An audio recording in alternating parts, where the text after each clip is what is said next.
I don't think they'll mind that he's going under the radar because, I mean, he's been man of the match in about 4 out of the last 5 games, if you ask me, for stuff on and off the ball.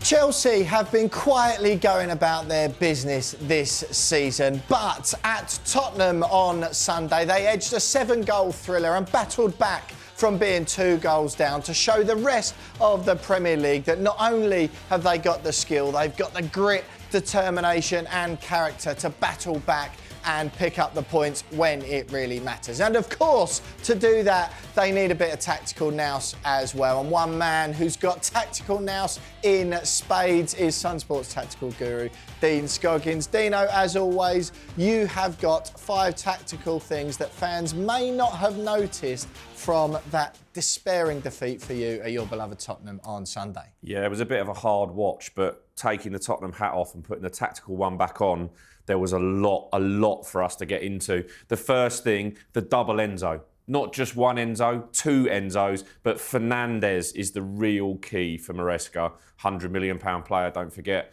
And number 2, we'll look at his unbelievably good run. You know how much I like unselfish runs for the Sancho goal. And then don't cry for me, RG Screamer, as he screamed in celebration at his brilliant goal. But there was this subtle little thing that he did that meant the goal was scored. And then Cole Palmer, obviously cold from the penalty spot. The best penalty taker ever. We'll get into that. And then, look, there were a lot of positives for Spurs, despite the result from a tactical perspective. And Solanke was one of them, and he gave Colwill a right nightmare afternoon. Yeah, it was an absolute thriller of a game, Dino. A barnstormer, I would even say. A couple of Cucurella slips early on. You've got a couple of opinions on whether or not it was the kit man's fault. Blame the boots if you like, but yeah. But on the whole, did you feel that was one of those games where it was, you know, they're 2 tactically intriguing teams and managers. Did you feel it was 2 tactical sort of juggernauts going up against each other, or was it more one of those sort of old school thrilling Premier League games where it's actually a game of mistakes rather than impressive tactics? Well, I think both managers deserve a lot of credit, and I know that's not a popular opinion from Tottenham this morning, but Ange Postecoglou had a fantastic plan. And he really, I was shocked at how easily Tottenham broke that Chelsea setup. So let's remind people who haven't seen it before, Chelsea invert a fullback to create a box in midfield. So a lot of the time in previous games, that's been Cucurella from left back coming in. Other games, it's been Malo Gusto from right back coming in. The last couple of weeks, they've used Caicedo in that role. So as soon as they see the team sheet, Spurs know Caicedo from right back is going to be the one that inverts. So Postecoglou had a brilliant plan, but we'll get to the solution in a second because it was very good for Maresca.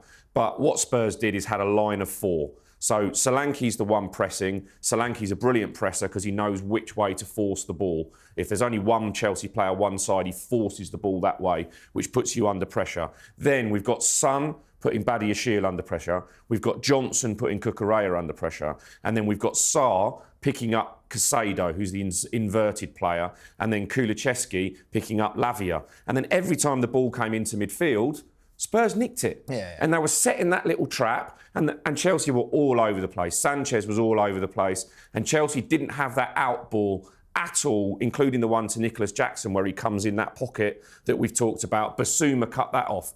But Spurs took a big risk because the risk was we're leaving Neto and Palmer over on that right side. And that was amazing work from Udogie, who was on Palmer 1 minute and then on Neto the next, and then Mickey van der Ven, who was switching in between players as well. But Spurs took them apart, really. Yeah. Right, point number 1, Dino, the double Enzo. You love calling players by their first I names. can't do it today because there's 2 Enzos. Exactly that, yeah, that infuriates me, as you know. But Maresca and Fernandez, of course, which one do you want to talk about first? Yeah, so it was a Maresca switch, and what happened was there was an injury, and they called Sanchez over, and they changed it then. And it didn't happen just at half-time when they took off Lavia. It happened before half-time. And Enzo Fernandez, right, getting the right way around, Enzo Fernandez started to drop back into the inside left position to give them an alternative out ball. Because realistically, they were 2-0 down. They could have been 3 or 4-0 down. And then maybe if those chances had been taken by Spurs, we'd be having a very different conversation this morning. But they found a solution, and that was Enzo Fernandez. So in the first half, he was dropping in a much deeper position to give them an alternative out ball. Half-time, they take Lavia off, and then they sort of abandon their box shape and play Enzo Fernandez and Caicedo back in midfield, and they just look more settled. He had the most touches of any player. He had more forward passes. He was switching the play, and he was just fantastic, absolutely fantastic. And Dino, we'll see his touch map here as well. And that shows something quite interesting. It kind of backs up what you're saying, doesn't it? Yeah, and he gets the ball mainly on the inside left, but not just, if you imagine in the beginning, he's meant to be furthest forward of the midfield. And so you can get that most of his touches are in the opposing half. But there's this shape where he's come deep to collect the ball. Yep. And he's given Sanchez and Colwill and Cucurella another option to get him out of that scenario. So he solved it. His movement off the ball is brilliant. His understanding of what's happening in game. Yep. And if you're a manager like Enzo Maresca and you can see it, we could see it watching the game. And if you're a manager who can see that, but you still need a player to carry it out for you and to get you to that point. And Fernandez did it just brilliantly. He really is one of those players. I mean, he's showing it going forward as well, right? The goal was fantastic. And he was getting quite a lot of grief early in his Chelsea career, wasn't he? £105 million. And one thing you've noticed is how much of lots of the unselfish stuff he was doing. On a previous Tactics, you spoke about how he just does a lot of running constantly in that sort of vertical inside midfield channel, just in order to distract other midfielders. Do you find that he's sort of most impactful and effective, especially in this game, on the ball or off it? This was much more on the ball, but he did both. Look, the transfer fee's the transfer fee. It's not his fault. It's not his fault Chelsea spent £100 million on him. And he found it difficult to adapt to the Premier League a little bit. But now he's got a manager, and the two of them have got an understanding between each other of what they want from a game. Yeah. And, he came on in a game earlier in the season, and he had a beautiful little touch pass. It's 9 goal involvements in the last 6 games. Yeah. So he's not just off the ball, obviously. He's doing it on the ball as well. But yeah, I mean, in the second half as well, especially, they had a plan that they were going to stop a doggy getting forward, and they pinned Neto out on that side, and that meant, that Fernandez was switching play. It was fantastic. Yeah, well, we'll move on to point 2, Dino. But one thing I will say about Fernandez, I think Chelsea fans are absolutely loving him at the moment, and it's quite rightly. I think unless people are watching Tactics Exposed, other fans of other Premier League teams still haven't quite appreciated the value of Fernandez yet. Yeah, I don't think they'll mind that he's going under the radar because, I mean, he's been man of the match in about 4 out of the last 5 games, if you ask me, for stuff on and off the ball. Yeah, right. And you want to talk about him even more. Now, this time, you spoke about it before on Tactics Exposed, unselfish runs. You absolutely love it. You want to talk about the Fernandez one for Sancho's absolute wonder goal, by the way, which I don't think is getting quite as much credit as it deserves. Well, it was a crazy game, wasn't it? So if this was the winner, it could have won any other game. But yeah, it was a brilliant strike. Take nothing away from Jadon Sancho. Fantastic strike. Fraser Forster was having a great day. Didn't deserve to concede 4. But if you strike the ball like that, the goalkeeper's not got much chance. But really, the goal doesn't get scored without Enzo Fernandez. Right. Because Romero's just gone off. So Dragazin is just come on. A little bit naive from Dragazin, maybe. But Enzo Fernandez actually starts the move inside his own half, getting the ball off the goalkeeper. And then he plays it wide. And he continues his run right down the middle of the field. 3, 4, 5 occasions down the middle of the field. And then he drags Dragazin out of the way. Sancho comes inside and hits it in the far corner. Brilliant. So, is it fair to say that it's a mistake from Dragazin there, or just a little bit naive following that run? Because defenders, it's a lot to be switched on to decoys as well as, that's actual danger. Because if Fernandez then gets the ball and Dragazin hasn't gone with him, he gets berated by Ange, surely. Yeah, I think it is a slight error that Porro and Dragazin don't really communicate well enough. We'll never know if it would have happened if Romero had stayed on the field or not. But when actually Sancho strikes the ball, you can see that Fernandez is in a position where he never really wanted it. So Dragazin should really have followed the man inside. But it's just a clever run. And if you see someone run across you, you normally track them, don't you? Yeah, we had this, didn't we, last week on Tactics Exposed, talking about the Arsenal corners and how it's an awful lot for a defender, isn't it, whose natural instincts are to, see a player running or an attacker, I've got to go, I've got to go. And look, they mentioned it on comms yesterday, is that how fast that game was. And, to watch it live and that high level, a Chelsea player runs across you into a channel, you're going to have to mark him, aren't you? Yeah, exactly, yeah.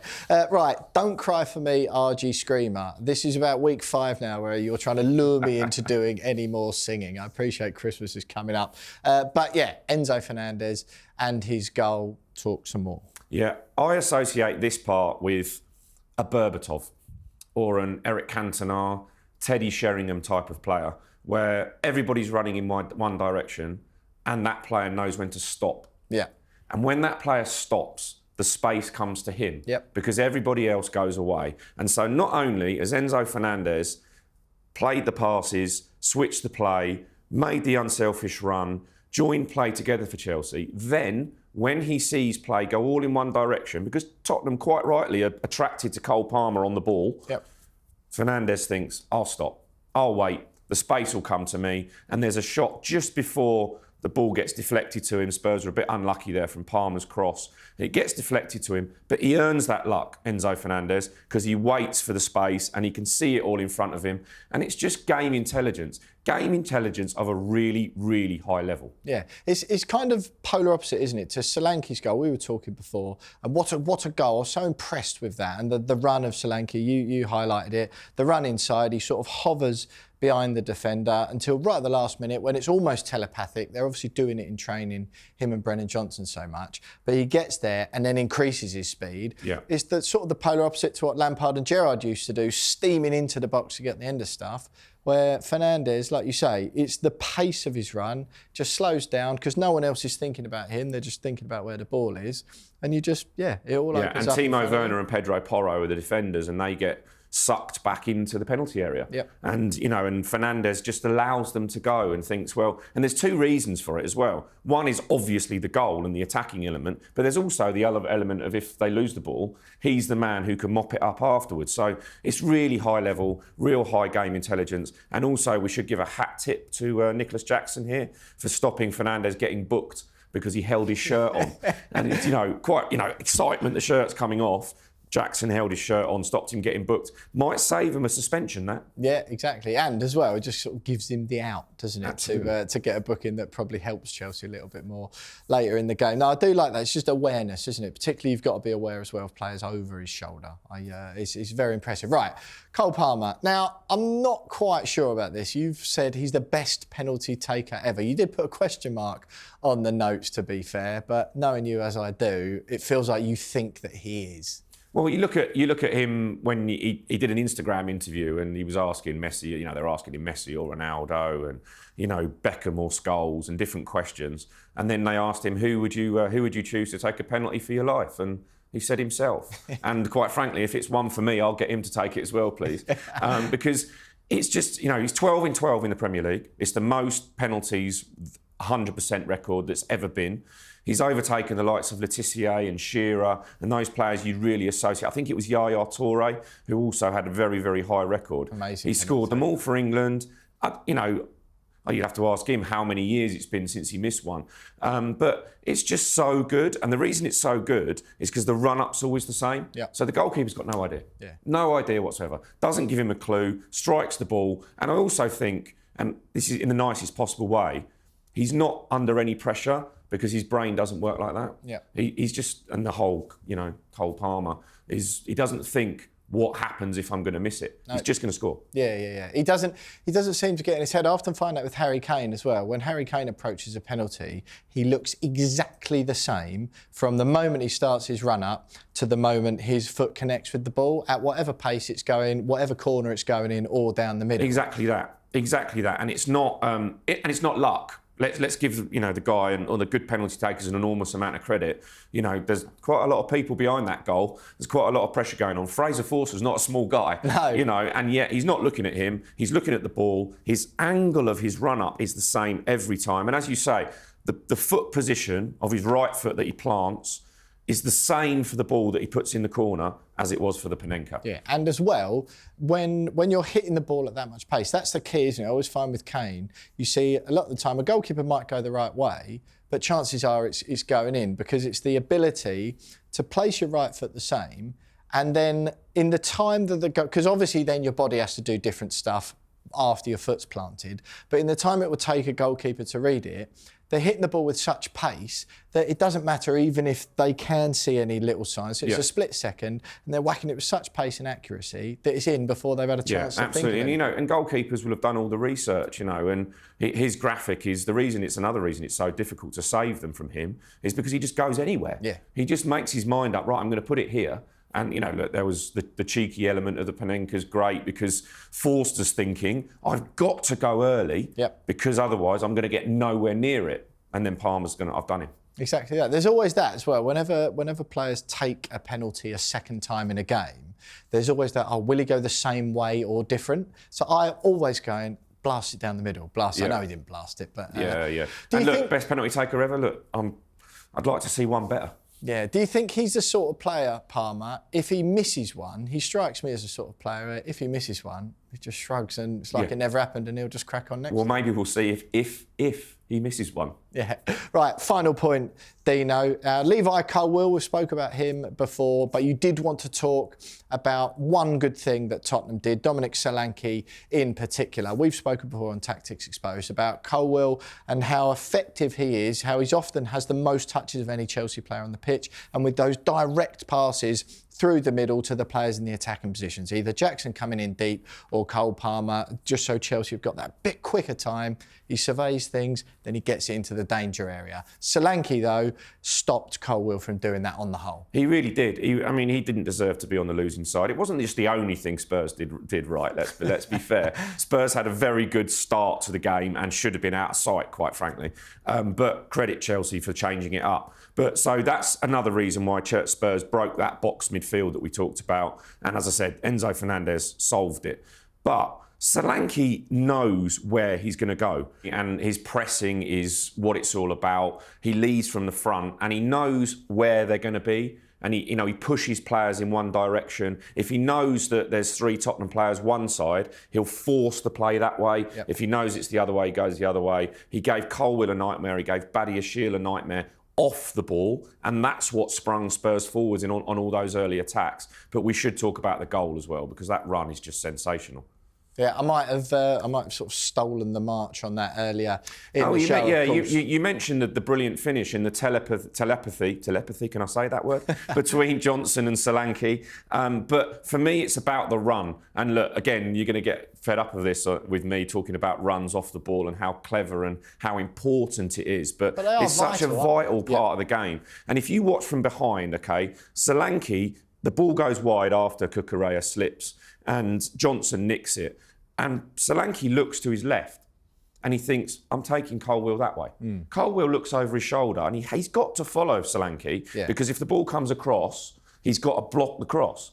And then he goes that way, Solanke, creates this area at the front post where Johnson then knows that's where I'm going to put it, doesn't even look where Solanke is. And then Solanke at the last minute darts across in front of him. Colwill can do nothing. It's sensational forward play. Well, it really is, isn't it? Because Colwill, what more can he do? He's trying to focus on, as he's running this way, he's trying to focus on the ball over there and be aware of the player over his right shoulder. It's impossible for him. Yeah. And the timing is so good as well that if I saw a couple of people yesterday say that Colwill should have made contact.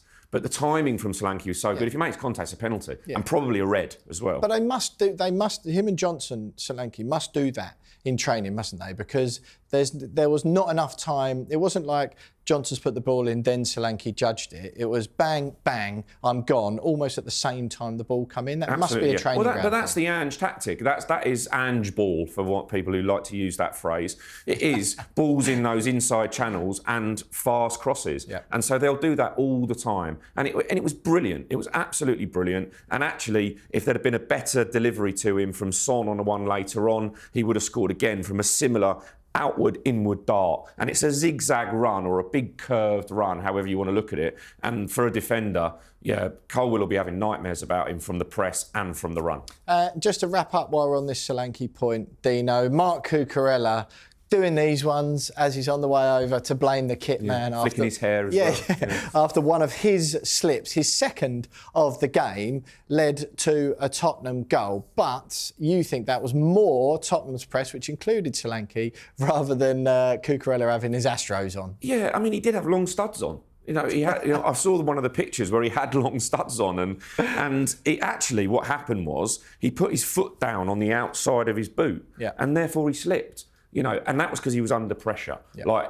Look, he's a bit unlucky. I think he's more unlucky with the second one because that was a slip. But he's in a bad position. Spurs have put him under pressure, and slip or no slip, Johnson was right on him. To slip or not to slip, that is the question. Right, Dino, to wrap up then, a lot of talk after that game about Ange in or out, and Chelsea, are they in the title race? Brief answers from you on both of those things. I'm not going there on Ange, I'll be here all day. Chelsea in the title race or not, they've got to be. They've got to be, because this time they've got a real issue that they were given by Spurs, and really good tactics where Spurs broke them apart at the beginning and they found a way. And if they continue to find a way, they are in the conversation.